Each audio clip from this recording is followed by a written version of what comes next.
Shalom.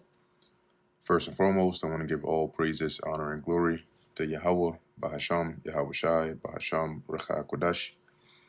Double honors to the elders and the apostles of Great Millstone, and peace and blessings to the elect. And today we're going to go into the book of Deuteronomy, the 17th chapter.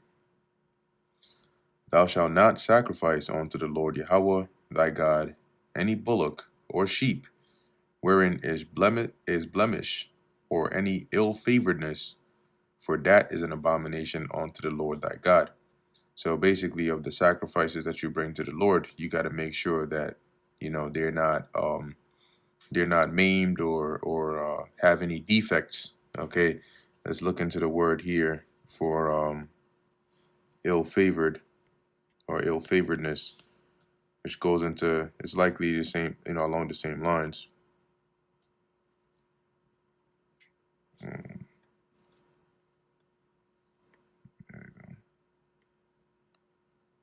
Right. Rye. So bad, disagreeable. Okay. Unhappy. So this is something, it doesn't look good. It doesn't look presentable. It looks malnourished, right? It's not ideal to be offered unto the Lord. Verse 2, if there be found among you within any of thy gates, which is your cities, which the Lord thy God giveth thee, man or woman that hath wrought wickedness in the sight of the Lord thy God in transgressing his covenant, and hath gone and served other gods, and worshipped them, either the sun or moon, or any of the hosts of heaven, which I have not commanded. So if you find anybody in your city, right, it happens to be somebody in your city that is committing idolatry, and it be told thee, and thou hast heard of it, and inquired diligently, and behold, it be true. So if you hear about it, and you go and you investigate, you do a diligent search, and you find out, okay, this is actually the case, such and such is doing this, this, that, and the third, these forms of idolatry.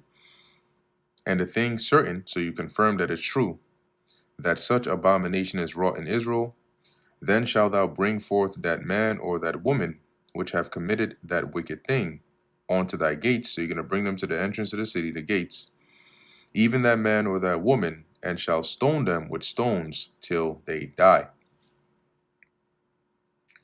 Verse 6, out of the mouth of two witnesses or three witnesses shall he that is worthy of death be put to death.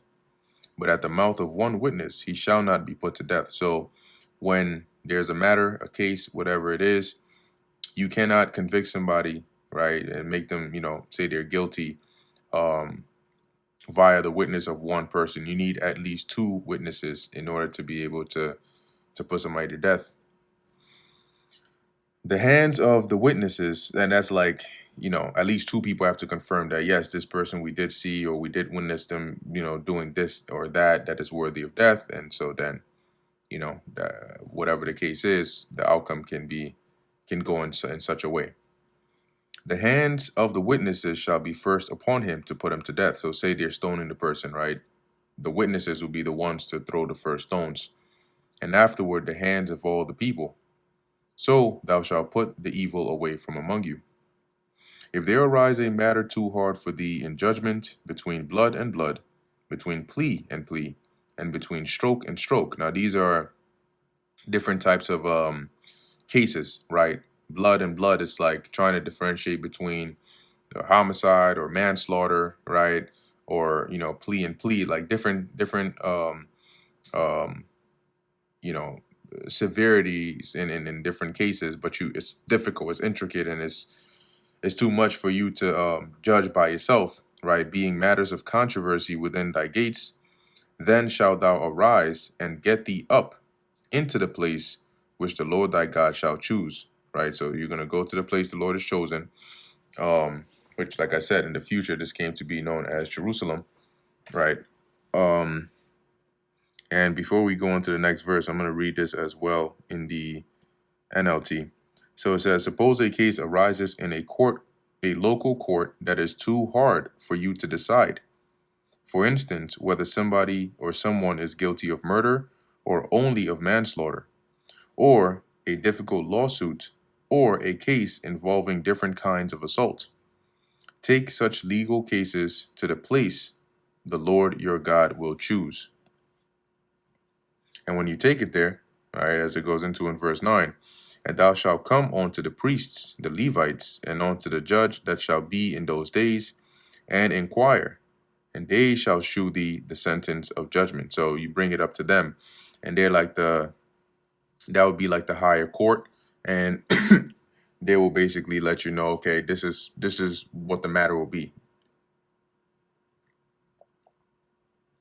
And thou shalt do according to the sentence which they of the place which the Lord shall choose shall shew thee. And thou shalt observe to do according to all that they inform thee. So everything they tell you, okay, concerning this case, that's what you got to do. According to the sentence of the law which they shall teach thee. And thou shalt observe to do according to all that they inform thee. According to the sentence of the law which they shall teach thee, and according to the judgment which they shall tell thee, thou shalt do. Thou shalt not decline from the sentence which they shall shew thee, that is, the judgment or the decision that they tell you. You're not supposed to, as it says, decline, right? So basically refuse it, or to go in the opposite or do something else other than that, which they shall shew thee to the right hand or to the left. So don't deviate from it. And the man that will do presumptuously, and will not hearken unto the priest that standeth to minister there before the Lord thy God, or unto the judge, even that man shall die. So presumptuously meaning you're going of your own will. You're like, and I forget what they said. I'm gonna do my own. I'm gonna do what I want to do. You're gonna be put to death, and thou shalt put away the evil from Israel. And all the people shall hear and fear, and do no more presumptuously. So it'll be a public example.